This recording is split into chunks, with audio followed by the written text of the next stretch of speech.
Olá, seja bem-vindo ao canal Sentir Quântico. Eu sou Vanessa Barioni e hoje eu quero falar sobre constelação familiar. Muita gente tem dúvidas para que serve, como que funciona, quais os tipos de constelação. E então eu resolvi gravar esse vídeo para tentar de alguma forma contribuir para que isso fique mais claro para você. O que pode, por exemplo, ser constelado dentro de uma sessão, né? Quais são os benefícios, enfim. Mas antes disso, já se inscreve aqui no canal, clica no sininho para receber as notificações dos próximos vídeos, certo? Bem, constelação familiar teve como pai, né, nessa realidade, Bert Hellinger. Então, ele percebia, né, que existe uma constelação mesmo, uma estrutura com toda a nossa ancestralidade que vai trazendo informações para o nosso campo energético, para a nossa consciência, assim como o DNA traz toda a nossa carga genética dos nossos ancestrais. Né? Nós também carregamos não apenas características físicas ou mesmo padrões, né, que muitas vezes a gente acaba repetindo dos nossos pais, dos nossos ancestrais. Mas dentro da constelação, ele percebeu que existe um sistema, por isso que muitas vezes você pode ouvir constelação familiar, constelação sistêmica, né, para tratar justamente de todas essas inter-relações que nós temos com os nossos ancestrais. Né? Principalmente pai, mãe, mas muita carga que nós trazemos lá de trás de todos os nossos antepassados. E de acordo com a estrutura familiar, de acordo como esse sistema se comporta, nós podemos trazer para a nossa vida tanto aspectos positivos quanto coisas, desafios a serem resolvidos que ficaram pendentes lá da nossa ancestralidade. Então, é como se, por exemplo, se o seu tataravô teve problemas com relação à parte financeira, muito provavelmente o seu bisavô, o seu avô, né, traz isso, e enquanto não for trabalhado no sistema familiar, você fica perpetuando essas dores, esses bloqueios, enfim, o que quer que seja. Sem contar que muitas vezes nós temos dentro do nosso sistema exclusões ou mesmo um olhar de julgamento, não validação daquele membro da família. Então, tudo isso contribui para que você tenha dentro do seu sistema familiar pendências, digamos assim, a serem resolvidas, que não necessariamente são criadas por você, mas que já vêm da sua ancestralidade. Então, por isso que Bert Hellinger, ele cria 3 princípios fundamentais dentro da constelação familiar, dentro da constelação sistêmica. O primeiro deles é a ordem, né? Então, dentro dessa ordem existe uma hierarquia. Quem veio primeiro, né, tem prioridade, digamos assim, sobre aqueles que vieram depois. Então, quando você sai desta ordem, você acaba impactando em todo o seu sistema. Por quê? Imagine que você é um filho de pais separados, né? Eu vou dar uma experiência própria. Então, meus pais se separaram, eu sou a filha mais velha, tenho mais uma irmã 8 anos e meio mais nova do que eu. Então, quando ocorreu essa separação, minha mãe estava como grande, né, que é uma terminologia que se usa em constelação familiar, e eu como pequena. Não quer dizer que eu estava submissa, né, que eu estava diminuída em relação a ela. Quer dizer que dentro da hierarquia, ela é a grande, porque dentro da ordem ela veio primeiro e eu estava como pequena. Com a separação, é como que se eu assumisse as características, os papéis, né, que meu pai representava naquele clã, naquela família. Então, vieram algumas obrigações, alguns conceitos que eu acabei, de forma consciente ou inconsciente, assumindo dentro do meu sistema familiar. Ou seja, eu deixei de ser pequena perante a minha mãe. E isso acaba trazendo uma desarmonia, não só energética, financeira, de relacionamentos, enfim, né? Seja o desequilíbrio que for. Porque eu saí desta condição e eu pulei uma ordem, digamos assim. Eu estava num lugar que não era meu por direito. Aquele lugar, independente se meu pai estava presente ou ausente naquela família, era dele. Então, quando você assume papéis que não são seus dentro da sua estrutura familiar, você acaba trazendo alguns impedimentos, alguns bloqueios, até que você consiga perceber, voltar para o seu lugar e aí sim as coisas começam a fluir. O segundo princípio é a questão do pertencimento.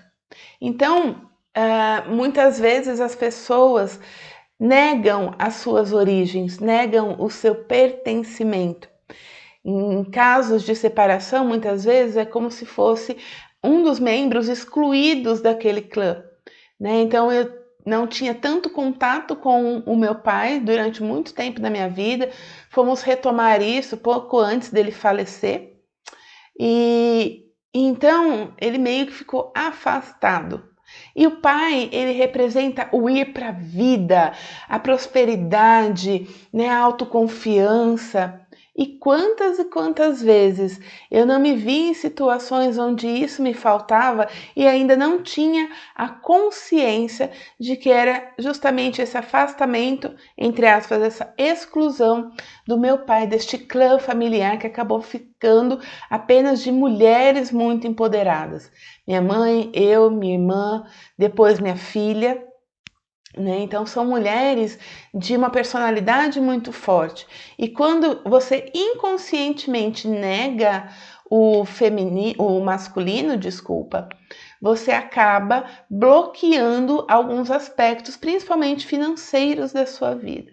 Né? Você muitas vezes fica com falta de coragem, temeroso, medroso, você não vai, né, para a vida, você não deslancha, digamos assim. O pertencimento tem a ver também com muitas crianças que foram abortadas e que muitas vezes isso é velado na família. Não se fala, é como se aquele membro não contasse. Então, quando você pergunta para uma mãe que sofreu ou que causou um aborto, né? Quantos filhos você tem? Imagine que vivo ela tenha um, mas ela teve 2 gestações e um foi abortado ou abortou, né? Qual que é a diferença? Abortada é quando você provoca e sofreu o aborto é quando ele é espontâneo. E aí você fala, eu tenho um filho ou uma filha. Não, na verdade você tem 2, é que um está vivo, né? Então, quando você não se coloca, não fala sobre isso dentro do seu clã familiar, você também causa bloqueios não só para você, como para os seus filhos, porque ele está ocupando uma ordem na família que não é dele. Então, por exemplo, se o aborto foi antes, né, o primeiro filho acabou não nascendo, então o seu filho atual, vivo, ele é o caçula, e não o filho único ou a filha única. Então, quando você não conta este membro, muitas vezes você acaba trazendo, né, muitos impedimentos para a sua vida. Transtorno de déficit de atenção, de problemas de relacionamento dos filhos, dificuldade nos estudos, muitas vezes é porque eles estão numa ordem que não lhes pertence. Então, está faltando alguém que não está sendo contato, não está sendo visto naquele clã. E dentro de pertencimento tem N coisas que a gente pode trabalhar na constelação familiar, como por exemplo, filhos adotivos, que às vezes ficam nesse emaranhado. Eu pertenço a qual família? Eu pertenço às duas? Eu pertenço à minha família biológica, à minha família adotiva? Então dá para trabalhar muita coisa, muita coisa mesmo. E é incrível o trabalho. Na sessão mesmo, a pessoa já sente um alívio, é como se tivesse tirado uma carga, né? Aliviado um pouco aquele karma que ela estava trazendo de forma inconsciente. E o último princípio é o equilíbrio. O que é esse equilíbrio? É o dar e receber. Então vamos pegar um relacionamento amoroso, né, onde uma pessoa só se doa e ela não é correspondida. Existe ali um desequilíbrio, porque quando você doa demais, você espera que o princípio da compensação ele se manifeste. O que é esse princípio da compensação? Eu dou amor, então eu estou dando algo, o outro se sente, de certa forma, endividado e quer retribuir este amor. Então é o dar e receber. Quando essa pessoa só recebe e não dá, ela não valida, ela não honra tudo aquilo que ela está recebendo. E isso gera desarmonias no casal, em relacionamentos de mãe e filho, de pais e filhos, né? Então, no trabalho também, aquela pessoa que faz e tem o outro lá encostado, que não faz nada, que vai empurrando com a barriga, que sobrecarrega aquele que está trabalhando muitas vezes por 2, por 3. Né? Então existe um desequilíbrio porque não é compensado. Então quando você dá, segundo a teoria de Bert Hellinger, o outro se sente em dívida e quer retribuir na mesma proporção. Quando ele retribui na proporção, você se sente em dívida com ele e tenta também compensá-lo de alguma forma. E é por isso que se estabelece esse ciclo de dar e receber. É um ciclo constante. Quando você não recebe de volta, inconscientemente você quer tomar aquilo que você deu, se vingar, e aí começam a haver muitas vezes os conflitos, sejam eles nas organizações, no ambiente familiar, você com você mesma, você faz, por exemplo, muita coisa para os seus filhos, para o seu marido, para sua esposa, né, para quem quer que seja, só que você não faz por você. E quando você não faz por você, você entra em dívida com você mesmo. E aí você muitas vezes abaixa a tua autoestima, se sente desempoderada. Então existem N coisas que podem ser influenciadas pelo seu sistema, pela sua ancestralidade e pela forma como vocês aí neste clã se comportam. Certo? Então, o que dá para trabalhar dentro de uma constelação familiar? Qualquer coisa. Desde a constelação sistêmica em organizações, onde o teu foco são as relações dentro da empresa. Na parte da justiça, hoje se usa constelação na área familiar, né? Então, tem cursos específicos para quem é advogado. Então, dentro dessa advocacia, se trabalha com a constelação familiar, principalmente em momentos de separação, de guarda, de abuso de menores. Então, é um trabalho muito lindo que dá para ser feito também nessa área jurídica.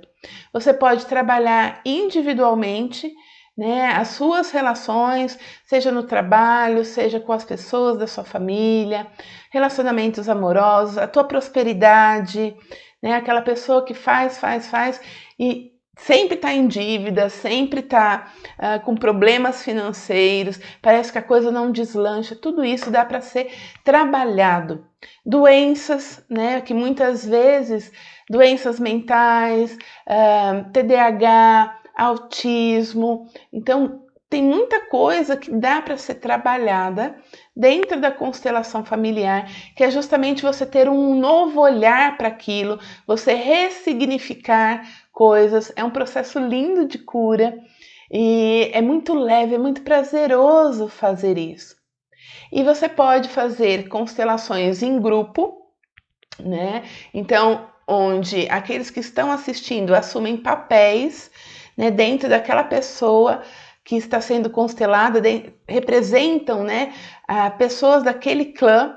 Então é de forma presencial, em grupo.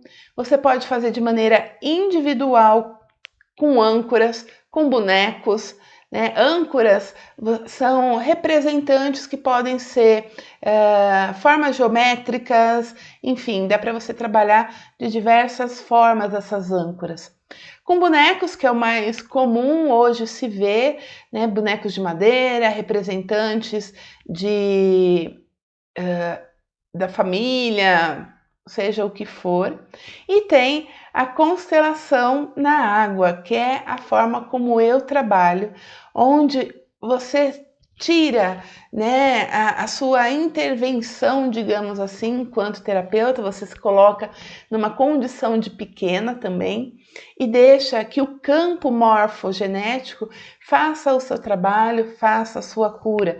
Então você coloca os bonecos ali na água e na conversa com o cliente, os próprios bonecos vão se movimentando e de acordo com o que o campo traz para você, você faz as intervenções, as falas de cura para liberar, né, algum bloqueio, alguma coisa mal resolvida, sentimentos trancados que tem ali. Quer saber mais? Então, ó, vem para o nosso grupo no WhatsApp, ali você tem todas as informações das terapias, né, conteúdos exclusivos, eu vou deixar o link aqui abaixo para você. E já se inscreve aqui no canal, clica no sininho para receber as notificações dos próximos vídeos e deixa aqui seu comentário, o que você gostaria de saber mais sobre constelação familiar, combinado? Então, ó, super beijo! E eu te vejo no próximo vídeo. Tchau, tchau!